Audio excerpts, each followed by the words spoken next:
आइए, स्वागत है आप सभी का गीता ई चैनल के प्लेटफॉर्म पर। हम पढ़ रहे हैं यहाँ पर कक्षा 12 की आरोह भाग 2। मैं आपकी मेंटोर आपके साथ हूँ इस यात्रा में। हमने अभी तक 4 पाठ अपने पूरे कर लिए हैं। हम बात कर रहे हैं यहाँ पर 5वें पाठ की। 5वें पाठ का कवि परिचय आपको अपनी प्लेलिस्ट में मिल जाएगा, व्याख्या मिल जाएगी। इस वीडियो में हम पर्टिकुलरली बात करेंगे शमशेर बहादुर सिंह जी के जो पाठ है, उनकी जो कविता है उषा, उसके प्रश्नोत्तरों की। तो इससे पहले कि हम ये वीडियो शुरू करें, आप हमारे चैनल को क्या करेंगे, लाइक और सब्सक्राइब। गुड, ठीक है। तो हमने पढ़ा शमशेर बहादुर सिंह, जीवन परिचय पढ़ा, 1911 1993, कुछ रचनाएं, कुछ कविताएं, कुछ और कविताएं, बात बोलेगी इतने पास अपने, काल तुझसे होड़ है मेरी, उर्दू हिंदी का शब्दकोश, साहित्य अकादमी पुरस्कार, कबीर सम्मान, और इसके अलावा इनकी जो मृत्यु है 1993 में अहमदाबाद में। फिर इनके कवित्व की कुछ बातें हमने पढ़ी। इनकी कविता का नाम है उषा। उषा बहुत सुंदर, बहुत प्यारी कविता। प्रकृति में 2 चीज़ें, सूर्योदय से पूर्व प्रकृति में होने वाले परिवर्तनों को उन्होंने ग्रामीण परिवेश से जोड़ा, उसी से जुड़े हुए इन्होंने उदाहरण दिए हैं। अब इस कविता की बात कर रहे हैं हम प्रश्नोत्तरों की। तो प्रश्नोत्तर इस पार्ट में कुछ ज़्यादा है नहीं, 3 ही प्रश्न आपके मोटे मोटे यहाँ पर दिए हुए हैं। बाकी तो सब आपके, ये सोच लीजिए आपके उस व्याख्या से, कवि परिचय से, मूल भाव से, इन्हीं से प्रश्न आपके आने वाले हैं।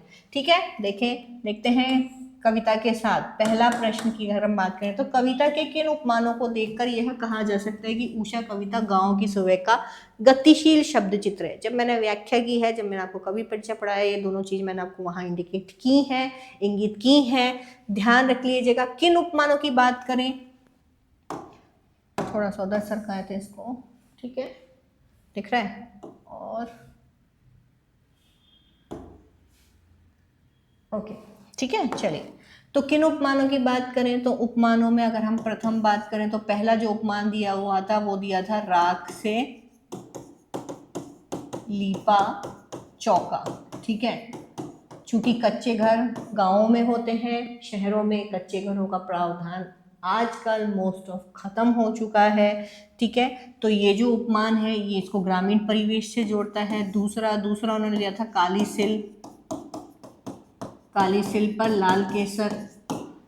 सिल का प्रयोग भी कहाँ पर होता है, गांवों में मुख्यतः होता है, क्योंकि शहरों में लोग मिक्सर ग्राइंडर यूज करते हैं। तो ये जो उपमान है ये भी इसको ग्रामीण परिवेश से जोड़ता है। और तीसरा दिया था काली स्लेट, काली तो नहीं था, खाली स्लेट बोला था, पर स्लेट हमें मालूम है काली होती है, तो काली स्लेट पर लाल खड़िया चौक। ठीक है, ये सब चीज यहाँ ये तीनों चीजें दी हैं। इसके अलावा आप चौथा जो एग्जाम्पल है यहाँ पर, चौथा जो उदाहरण दिया था वो दिया था नील जल में गौर देह। नील जल में गौर देह, ठीक है। अब ये जो चारों एग्जाम्पल हैं, चारों उदाहरण हैं, वो उसको ग्रामीण परिवेश से बिल्कुल जोड़ते हैं। आप ये बता सकते हैं क्योंकि चौका लीपने का या कच्चे घरों को लीपने का जो चलन है वो गाँवों में है। सिल पर काम करने का चलन भी मुख्यतः गाँवों में देखने को मिलता है। चूँकि पहले पुराने ज़माने में या प्राचीन समय में गाँवों में बच्चे का स्लेट लेकर के जाते थे, जिसे वो सुबह सुबह अपने थैले में, अपने बस्ते में रखकर उसके साथ का चौक वगैरह लेकर के जाते थे। तो ये जो दृश्य है ये भी उनके सामने गांव का परिवेश जीवंत करता है। और जो नील जल में गौर देह वाली बात है, चूंकि गाँवों में कई लोग आज भी कुओं, तालाब, बावड़ियों पर नहाने जाते हैं लोग, तो वहाँ पर कोई स्त्री जो है वो तालाब में नहा रही है, तो यहाँ पर सूर्य और आसमान की तुलना उनसे की है। तो ये ग्रामीण परिवेश या गाँव की सुबह को ये गतिशीलता प्रदान करते हैं। ये जो उसका शब्द चित्र, ये जो शब्द है उन्हीं का चित्र खींचते हैं। ठीक है, ये आप बता सकते हैं किन किन उपमानों को, तो ये उपमान यहाँ पर लिखे हुए हैं। नेक्स्ट अगर हम बात करें, सेकंड क्वेश्चन है भोर का नभ। लाइन दी हुई है यहाँ पर कविता की कुछ, भोर का नभ, राख से लीपा हुआ चौका अभी गीला पड़ा है। तीसरी चौथी लाइन है, ये तीसरी, ये दूसरी है, ये तीसरी है और ये चौथी है। ठीक है, तो यहाँ पर इस नई कविता में कोष्ठक, विराम चिन्ह और पंक्तियों के बीच का स्थान भी कविता को अर्थ देता है। नई कविता कविता की एक विधा है, आधुनिक काल में बहुत प्रचलित हुई है नई कविता। उसमें कवि अपने कुछ भावों को कोष्ठक में बंद कर देता है, कुछ ऐसे विराम चिन्हों का प्रयोग करता है, पंक्तियों के बीच में कुछ ऐसा स्थान देता है जो इस कविता को अर्थ देते हैं। ठीक है, अब जो उपयुक्त पंक्तियां आपको दी ही हैं उसमें कोष्ठक से कविता को क्या विशेष अर्थ मिल रहा है, यहाँ ये पूछना चाह रहा है कि हाँ, यहाँ पर जो कविता की जो पंक्तियां दी हुई हैं उसमें शमशेर बहादुर सिंह ने जो कोष्ठक में जो शब्द लिखे हैं उसका बिल्कुल कविता में क्या है, कविता में क्या है, विशेष अर्थ उससे प्रकट हो रहा है। क्यों? क्योंकि ये एक प्रयोगवादी रचना है, प्रयोगवादी शैली की रचना है जिसमें कवि ने नए नए प्रयोगों से अर्थ की अभिव्यक्ति की है। यहाँ पर ये जो प्रयोग किया है इन्होंने, ये अर्थ की अभिव्यक्ति के लिए ही आया है। इनकी जो कोष्ठक में लिखी हुई पंक्ति है ये इसके भावार्थ को और अधिक मुखरित करती है, भावार्थ को समझाने का यहाँ पर प्रयास कर रही है। ये भावार्थ को ये भावार्थ का अभिव्यंजक आप कह सकते हो। ये भावार्थ या ये जो पंक्ति है ये मुख्यार्थ का और अतिरिक्त ज्ञान हमें यहाँ प्रदान करती है। ठीक है, यहाँ पर कवि क्या है, इस पंक्ति के द्वारा प्रस्तुत पंक्ति में जो कोष्ठक में लिखा हुआ वाक्य है, यहाँ पर ये जो वाक्य है ये गांव में जो चौका लीपा गया है राख से या गोबर से, उसकी ताजगी को व्यक्त कर रहा है कि वो जो काम हुआ है वो अभी अभी संपन्न हुआ है, यानी कि वो जस्ट खत्म हुआ है। और यहाँ जो लाइन है ये बताती है कि वो अभी गीला है, यानी उसमें नमी है, उसमें जो कार्य जो अभी किया गया है, जो अभी संपन्न हुआ है, उस कार्य की अभी पूरी तरह से मतलब उस कार्य का पूरा समापन नहीं हुआ है। जो कार्य का समापन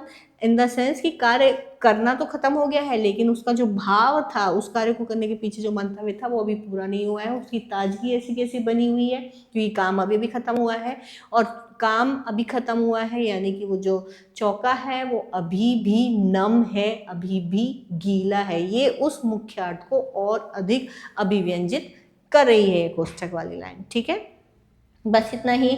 नेक्स्ट बात करें तो अपनी रचना, अपने परिवेश के उपमानों का प्रयोग करते सूर्योदय सूर्यास्त का शब्द चित्र कीजिए। ये आप लोगों को अपने शब्दों में करना है कि आप सूर्योदय को किस तरीके से देखते हैं, आप सूर्यास्त को किस तरीके से देखते हैं। सूर्योदय की तो इन्होंने भी बहुत अच्छी व्यंजनाएं की हैं, बाकी सूर्योदय की बात करें तो ऐसा लगता है मानो किसी ने लाल मटका लेके सब तरफ मतलब मिट्टी का घड़ा लेके और उसमें से लाल कलर सब तरफ उड़ेल दिया हो। ठीक है, इसके बाद किसी ने बहुत बड़ा बल्ब जला दिया हो पीले रंग का और चारों तरफ पीला पीला प्रकाश हो गया हो। हम इस तरह से भी सूर्योदय की बात कर सकते हैं। सूर्यास्त की बात करें तो सूर्यास्त तो और भी सुंदर होता है, लोग तो सनसेट देखने जाते हैं, क्योंकि डूबता हुआ सूर्य आकाश में इंद्रधनुषी छटा बिखेर देता है। कहीं आपको पर्पल बैंगनी कलर मिलेगा, कहीं आपको पिंक रंग मिलता है, कहीं बादलों की वजह से सफ़ेद रंग मिलता है, कहीं नीला, कहीं पीला, सॉरी नीला नहीं, कहीं पीला, कहीं लाल, मतलब इस तरीके के रंग वहाँ पर दिखाई देते हैं आपको जब सूर्यास्त हो रहा होता है। तो ऐसा लगता है मानो किसी ने वहाँ पर बहुत सारे, किसी का रंग का डिब्बा उलट गया हो, किसी रंग से भरा हुआ ट्रक वहाँ पलट गया, बहुत सारे रंग दिख रहे हैं, और उसके बीच में से जो पक्षियों की कतारें हैं वो इतनी सुंदर लगती हैं और मेरा मन करता है मैं उनके साथ उड़ूँ। तो वो आप अपने शब्दों में उसको अभिव्यक्त कर सकते हैं। बाकी ऐसा कुछ है नहीं इसमें, और कोई शब्द और कोई प्रश्न इसमें दिए हुए नहीं हैं। ये 2-3 प्रश्न हैं जो आपको करने हैं।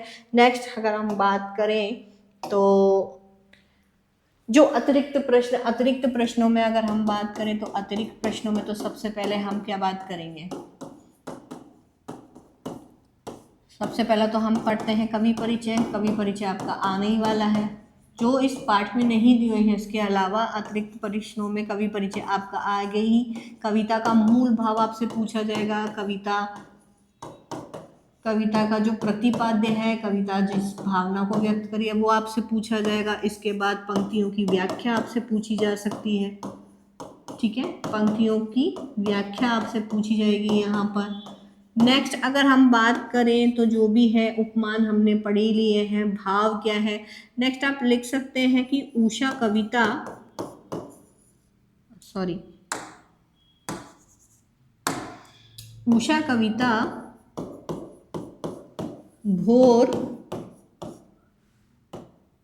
भोर के समय को किस तरह से भोर के समय को किस तरह से, मतलब जो हमने सूर्योदय से पहले का जो समय पढ़ा उसमें क्या क्या परिवर्तन हुए, ठीक है। तो यहाँ पर जो उषा कविता है वो भोर के समय को किस तरह से प्रकृति परिवर्तन के रूप में वर्णित कर रही है। बाकी इस कविता में ऐसा कुछ है नहीं और कोई ज़्यादा प्रश्न है नहीं, क्योंकि कविता बहुत छोटी सी है और कुछ निकालने के लिए इसमें है नहीं, ठीक है।